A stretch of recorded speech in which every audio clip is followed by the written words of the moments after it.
Stan. Bonjour Faris. Bonjour. Est-ce que tout simplement tu peux juste nous raconter le moment où tu as marqué, le bruit, voilà, comment tu as vécu cet instant où le stade a explosé grâce à ton but? Ouais, c'était un moment spécial. C'était vraiment fou de voir tout le stade se lever, la délivrance et tout. Et sans toutefois oublier ce que tout le monde a fait, ce que moi et mes coéquipiers, on a tout donné durant tout le match. Et voilà, lorsqu'une équipe est soudée comme ça, lorsqu'elle joue le tout pour le tout, et ça ne peut que donner des résultats comme ça. Nico. Ouais, Fares, quel regard tout simplement tu portes sur tes débuts à l'OM, au-delà voilà, de ce but, et est-ce que ce but justement peut être un déclic pour toi? Bon, après, ce que ça porte à l'OM. Est-ce que vous pouvez répéter la question, s'il vous plaît? Quel regard personnel tu portes sur tes propres prestations depuis ton arrivée à Marseille? Et est-ce que ce but peut être quelque part un déclic pour toi? Bon, c'est vrai que à mon arrivée, j'ai été critiqué jusqu'à présent, je le suis. Et voilà, moi, ce que je sais, c'est ce que je sais faire. Et je donne tout à l'entraînement, je travaille toujours. Je suis à la disposition du coach lorsqu'il a besoin de moi. Et le reste, on s'en tient pas trop. Flo. Oui. Faris, tu disais faut peut-être un peu oublier aussi ce qui s'est passé, c'est-à-dire que il y a eu beaucoup d'émotions, nerveusement ça a dû être intense. Est-ce que vous êtes prêt à repartir sur le championnat ou vous êtes encore avec des étoiles plein la tête là et plein les yeux par rapport à ce qui s'est passé jeudi? Est-ce que ça va être dur de repartir sur le championnat? Bien sûr, on joue 2 compétitions par une. On va tout donner pour le championnat. On est une équipe, si on joue comme on a joué jeudi en championnat et sur tous les matchs qui restent, je pense qu'il est possible de prendre des résultats.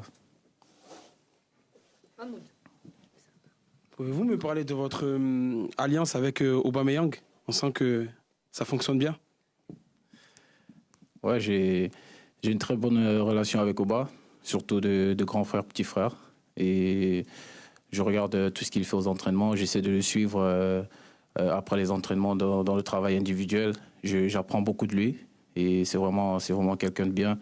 Et s'il y a une connexion, c'est pas seulement avec Oba. J'essaie d'avoir la connexion avec tous mes coéquipiers. On essaie de trouver la bonne connexion avec tout le monde. Et voilà, c'est pas seulement avec Oba qu'on essaye d'avoir des liens. Chad. Bonjour. Pendant le match contre le Benfica, tu as très rapidement joué à droite. Est-ce que ça t'a plu?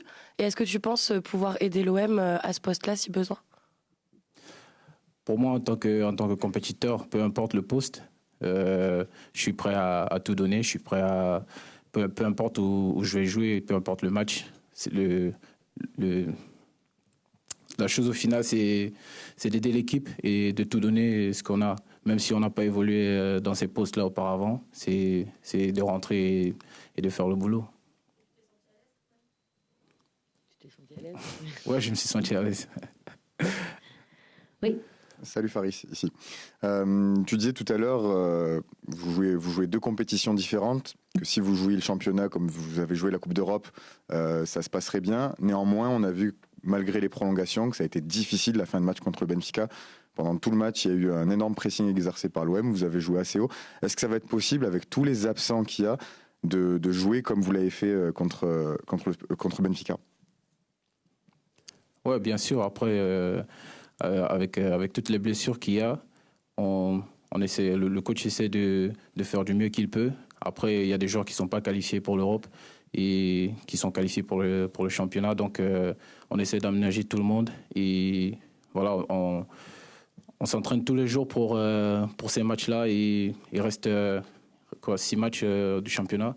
On va tout donner et essayer d'avoir des résultats. Flo. Mais Faris, honnêtement, est-ce que la priorité ne devient pas la Coupe d'Europe véritablement ? Parce que là, vous êtes à 2 matchs d'une finale, à 3 matchs d'un titre, qui en plus est qualificatif pour la Ligue des Champions. Enfin, ce serait extraordinaire. Est-ce que finalement, vous ne pensez pas qu'à ça ? En tant que OM aujourd'hui, on pense aux 2 compétitions. Après, on a un match demain qu'on doit aborder sur des ondes positives. On doit tout donner et essayer de prendre des points. Xavier. Ouais, bonjour Faris, une question un peu plus technique, tactique. Je voulais savoir concrètement ce que vous demandez Jean-Louis Gasset sur le front de l'attaque. Est-ce que ça va être de peser sur les défenses adverses? Est-ce que ça va être de libérer des espaces pour vos partenaires tels que Pierre-Emerick Aubameyang? Voilà, concrètement, qu'est-ce qu'il vous demande? Merci. Les demandes, c'est en fonction des matchs.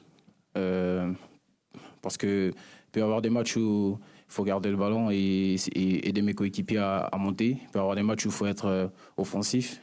Et c'est en fonction des matchs, en fait, que quand je rentre ou quand je commence, on se parle et on essaie de voir ce qu'il faut faire. Mais sinon, les demandes du coach, c'est en fonction des matchs. Moi, je suis là pour tout donner, peu importe. Tristan. Bonjour Faris, quand vous voyez vos coéquipiers nombreux à l'infirmerie ou diminués par des pépins, est-ce que le groupe parfois il n'a pas un peu peur de se péter au plus mauvais moment alors qu'il y a quand même une demi-finale de Coupe d'Europe qui arrive? Est-ce que inconsciemment vous avez peur de vous blesser par exemple là, sur les prochains matchs de championnat et peur de louper la demi-finale de Coupe d'Europe? Vous savez, nous sommes des compétiteurs. Quand on rentre dans un terrain de foot, c'est pour tout donner. On joue pas avec réserve, on joue pas en se disant demain, parce que peut-être ça n'arrivera pas. Donc on essaie de tout donner au match d'aujourd'hui. Et demain, on a un match à Toulouse et on va essayer de tout donner. Allez, on finit avec toi, Stéphanie. Bonjour Faris, je voulais savoir quels avaient été les mots du coach pour toi après ton but et savoir un peu quelle était ta relation avec le coach Gasset, s'il était entré dans ta tête à toi aussi. Je pense qu'à son arrivée, il est rentré dans la tête de tout le monde. Vu la détermination qu'il apporte dans le groupe et cette confiance-là qu'on a repris. Et moi, j'ai une bonne relation avec lui. Et le reste, c'est juste continuer à faire ce qu'il nous demande de faire parce qu'on voit bien qu'il y a des résultats et on essaie de suivre à la lettre ce qu'il nous demande de faire. Merci beaucoup.